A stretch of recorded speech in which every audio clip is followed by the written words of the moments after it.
తన తల్లిదండ్రుల్ని అవమానించిన భార్యకు చేతితో తాకకుండానే చంప చెళ్ళుమనిపించేలా సమాధానం చెప్పిన భర్త. సుమా, ఒకసారి లారా. వేడి నీటి స్నానంతో సేద తీరి పర్ఫ్యూమ్ వేసుకుంటున్న సుమని పిలిచాడు భర్త సాగర్ ల్యాప్టాప్లో పని చేసుకుంటూ. ఒక్క నిమిషం అని జడలో మల్లెపూలమాల తురుముకుంటూ వచ్చింది సుమ. హబ్బబ్బా, ఈ పిల్లలు ఒక పట్టాన పడుకోరు కదా. పెద్దవాడికి కథలు కావాలి, చిన్నోడైతే నా ఒళ్ళో పడుకోబెట్టుకొని జోకొట్టమంటాడు. ఇద్దరూ పడుకునేసరికి ఇంత లేట్ అయింది. ఎప్పటికి పెద్దవాళ్ళు అవుతారో ఏమో. పిల్లలిద్దరినీ వాళ్ళ రూమ్లో నిద్రపుచ్చి తలుపులు వేసి వచ్చేసరికి రోజు ఇదే టైం అవుతుంది. చెప్పండి, ఏంటో పిలిచారు కదా. వచ్చి పక్కనే కూర్చుంది. సాగర్ ఏమీ మాట్లాడకుండా ఆమె చెయ్యి పట్టుకొని తీసుకొచ్చి హాల్కి మరో పక్కగా ఉన్న బెడ్రూమ్ దగ్గర ఆగాడు.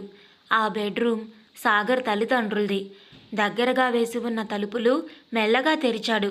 పక్కపక్కనే ఉన్న 2 బెడ్స్ మీద ఆదమరిచి నిద్రపోతున్నారు వయసు మళ్ళిన దంపతులు. ఒకరి చేతిలో మరొకరు చెయ్యి వేసుకొని. ఏదో అనబోతున్న సుమని ష్ అంటూ సైగ చేసి నిశ్శబ్దంగా తలుపులు మూశాడు సాగర్. విషయమేమిటో అర్థం కాక మౌనంగా భర్తతో కలిసి తమ బెడ్రూంలోకి వచ్చింది.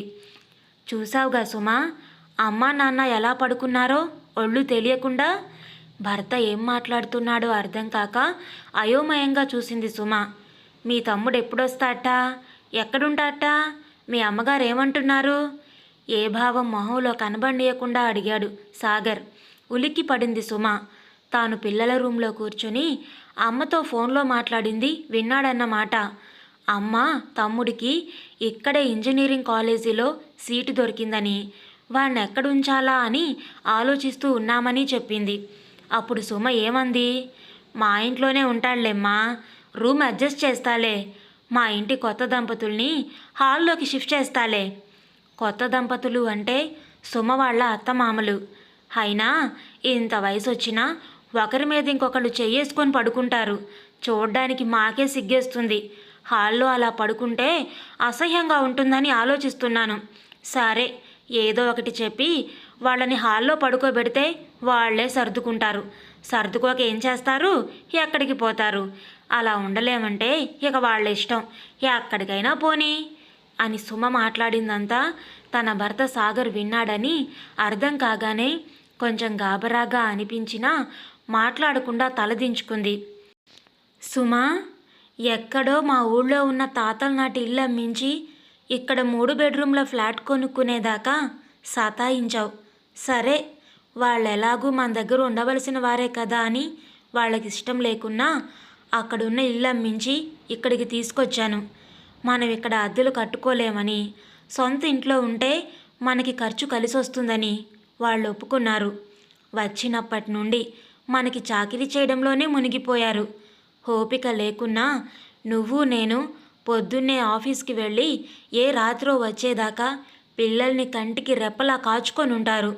పిల్లలకి వేరేగా వండి తినిపించి ఆడించి పగలంతా పిల్లల అల్లరి భరించి సాయంత్రం మనం వచ్చేసరికి పిల్లల్ని కడిగిన ముత్యాల్లా తయారు చేసి మనకు అందించాలంటే వాళ్ళెంత శ్రమ పడుతున్నారో గమనించావా ఎప్పుడైనా? మన పిల్లల్ని ఒక్క రోజైనా హాస్పిటల్కి తీసుకెళ్లే అవసరం రానియకుండా అమ్మ పిల్లల ఆరోగ్యాన్ని ఎలా కాపాడుతూ ఉందో తెలుసుకున్నావా? పూట పూటకి రుచిగా వేడిగా వండి అమ్మ వడ్డిస్తుంటే కడుపు నిండా తినడమే తప్ప ఒక్క రోజైనా ఆమెకి సహాయం చేశావా? నాన్న ఈ వయసులో కూడా ఇల్లు శుభ్రంగా ఉంచడానికి, పిల్లల్ని శుభ్రంగా ఉంచడానికి ఎంత సహాయం చేస్తున్నారో తెలుసా? ఆదివారం రాగానే నీకేవో ప్రోగ్రామ్స్ అంటావు. ఒక వారం చారిటీ కలెక్షన్స్, ఇంకోసారి కిట్టి పార్టీ, ఒక వారం పిల్లలతో ఔటింగ్, ఒక వారం రెస్ట్. అయినా అమ్మ ఒక్కరోజు కూడా నిన్ను విసుక్కోలేదు. పైగా పోనీలే, వారమంతా ఆఫీస్ పని కదా, ఒక్కరోజైనా కోడలికి ఇష్టమైనట్టు ఉండని అంటుంది.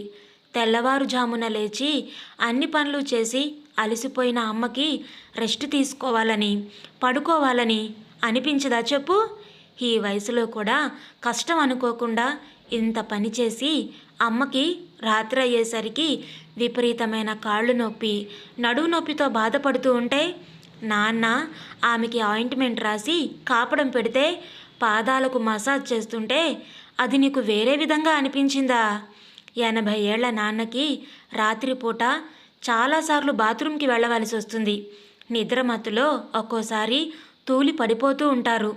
అమ్మకి ఆయన గురించే భయం. తను నిద్రలో ఉండి ఆయన్ని సరిగ్గా చూసుకోలేకపోతానని అనుమానం.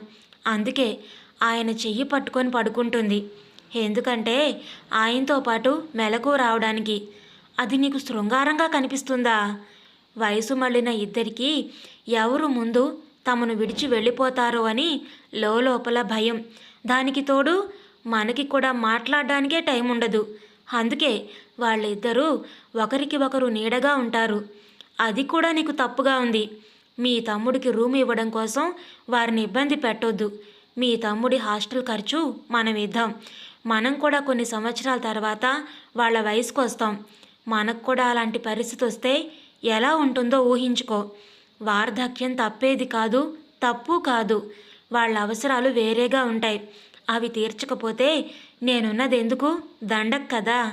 ఇంకొక్కసారి వాళ్ళని అవమానించేలా మాట్లాడితే నేను ఒప్పుకోను ఖచ్చితంగా చెప్పి బెడ్ మీదకి చేరుకున్నాడు సాగర్. ఈ కథ మీకు నచ్చిందా? నచ్చితే లైక్ చేయండి, షేర్ చేయండి. మీ విలువైన అభిప్రాయాలను కామెంట్స్లో తప్పకుండా తెలియచేయండి. అలాగే మన ఛానల్ని సబ్స్క్రైబ్ చేసుకోవడం ద్వారా ఇలాంటి మరెన్నో మంచి మంచి కథలను మీకు చదివి వినిపించడానికి నన్ను ఎంతగానో ప్రోత్సహించిన వారవుతారు. మరొక మంచి కథతో మళ్ళీ కలుద్దాం.